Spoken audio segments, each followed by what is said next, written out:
How did you feel playing Magnus? That was from Kerman. Kerman? Not Kermit, but Kerman.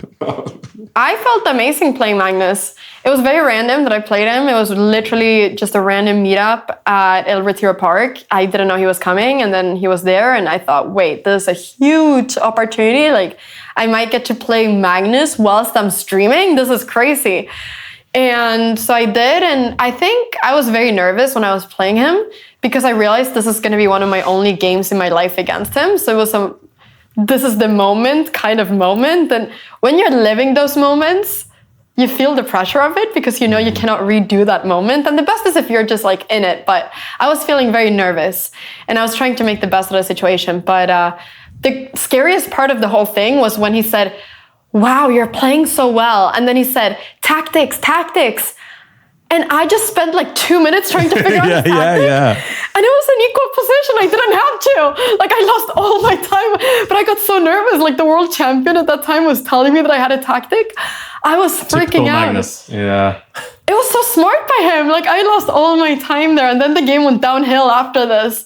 But it was terrifying, but it was also really fun. It was probably one of my best chess memories ever. But it must be like a dream scenario for any chess content creator, streamer, being in a park and then suddenly playing Magnus Carlsen. It was crazy because I went to the park because Anish Giri had tweeted, Hikaru, let's meet at the El Retiro Park at like 2 p.m. or something. And I thought, okay, who knows? Maybe this is not going to happen. But if it happens, I have to be there. So I saw the tweet and I decided to be there at 2 p.m. to see if it happened because I thought then I'll live stream it.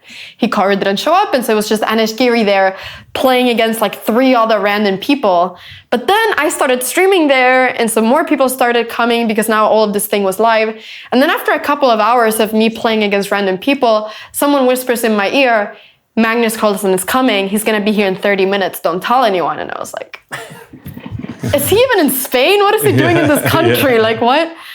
But then it's not just Magnus that shows up, but Judith Polgar shows up as well. Wow, that's right. Wow.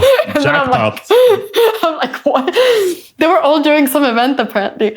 And I'm like, this is insane. And I remember that Judith Polgar and Magnus played against each other and I was filming it. And she beat him in like 18 moves. And I remember after that day, I was shaking because I realized in my camera, I hold some of the only footage in the world of Judith Polgar beating Magnus in 18 moves. Amazing. Wow. Which I thought was huge. So I remember running back home and like praying that my SD card had worked and everything. And like putting everything in the laptop. And I was like, there's like nobody else that has it. I think Chess, can't remember what other entity was there that was filming it, if it was Chess24 or Chessable. But they were filming it, but I knew it was going to take some time before they uploaded it. So I thought I have to upload it now. And so I uploaded it the same evening, and then that clip got like 1 million views or something. Wow. And now, yeah, a lot of people have used that clip, but it was really fun to know that I had that footage there. Fantastic. And we have one last question before we ask that. Another question that was in our memo here was, when you think or analyze in your head about the chess moves during a chess game, which language are you thinking? In which language are you thinking? Definitely Spanish. Really? Wow. Yeah. Oh.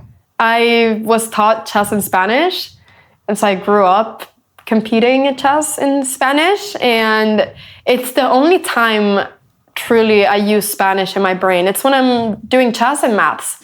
But maths is the same. When I'm calculating in my head, I go 5 por 5, 25. Like I'm like thinking, I calculate it in Spanish, and it's from the same thing that I was taught maths in Spanish. Ah, interesting. But yeah, So what numbers were that in Spanish? 5 por 5. 5 times 5. Equals 25. Equals 25. I just had to think. had to do the You math. put me on the spot. I just had to do the math. He's thinking in Norwegian. That's the problem. He's translating it to Norwegian and then translating it back. Oh, that's really interesting. How your brain kind of works when it comes to chess and math and languages. I mean, that's fascinating.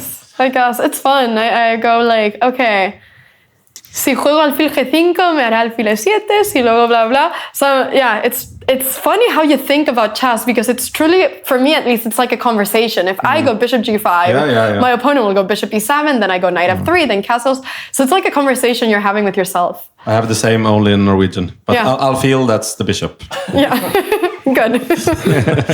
Very good. And the very last question, was there a moment when you said, I don't want to play chess anymore? Yes. Not the last 4 years, but definitely before I started streaming. There were so many moments where I had a terrible loss or a terrible draw that should have been a win. That was so painful that I just told myself, why do I put myself through this? It's too painful. I could just live a normal, happy life, go around my day and not feel these terrible emotions. Why am I doing this to myself? And then you have the moments of the opposite, like we were talking about before, where you feel this extreme euphoria from winning a game. And that is the opposite of it. But in the moments where you're feeling this pain, it can be hard to see it objectively and say, okay, it's just a game, let's move on. So no, yeah, I've had probably around 30 times I've thought about quitting. Really? Wow. And I guess it's tougher when you're younger, right? Losing games and not having the confidence you want. And I mean, as we get older, somehow it's easier handling losses, I think. I also remember being young and losing out on, Norwegian championship titles in my age group and so on. Really, really tough. So I can relate for sure. Yeah. But somehow you're tackling losses better when you get older. But it's kind of also a bit depressive, like an old beaten dog. Like you've been just beaten so many times, it just continues. Just like, okay, I'm not even gonna care. Just this is why you should play a match against him. This is great. I love these words. I used to care so much, like it could hurt for weeks, and now it's like I'm annoyed for an hour, and then it's like, who cares? Like, and that's kind of sad in itself, to be honest. You miss really like, caring for it. All my ambitions, everything is like totally gone. It's just. I'm telling Odin he can have his redemption when he becomes like a senior player, 60 plus or something. Then he can. You know what? Get his time. Odin, I believe you'll one day become the senior world champion. I can see that. That would be really good. I can see you going to like one of these countries where they organize this. In the not so distant future. And just winning the plus 65 world championship. I'll be there rooting for you with my roller. Anna, thank you so much. This has been amazing. Thanks for taking time in a busy schedule. It's been lovely coming to Sweden, to Stockholm, and to get to know you better. I hope you had a good time, and hopefully we can do this one more time in the future. I would love to. It was a lot of fun, and thanks for visiting Stockholm. Do you, a lot of Norwegians think that Sweden is terrible. Do you think that Sweden is good? Yes, I love Sweden. Yes. Yes, I love Swedish people, the hospitality and the meatballs and everything. Everything, amazing. You should have some meatballs for dinner today after this. Absolutely. Yeah, why not? All right, so there's only one thing left to say. Vi sjakkes!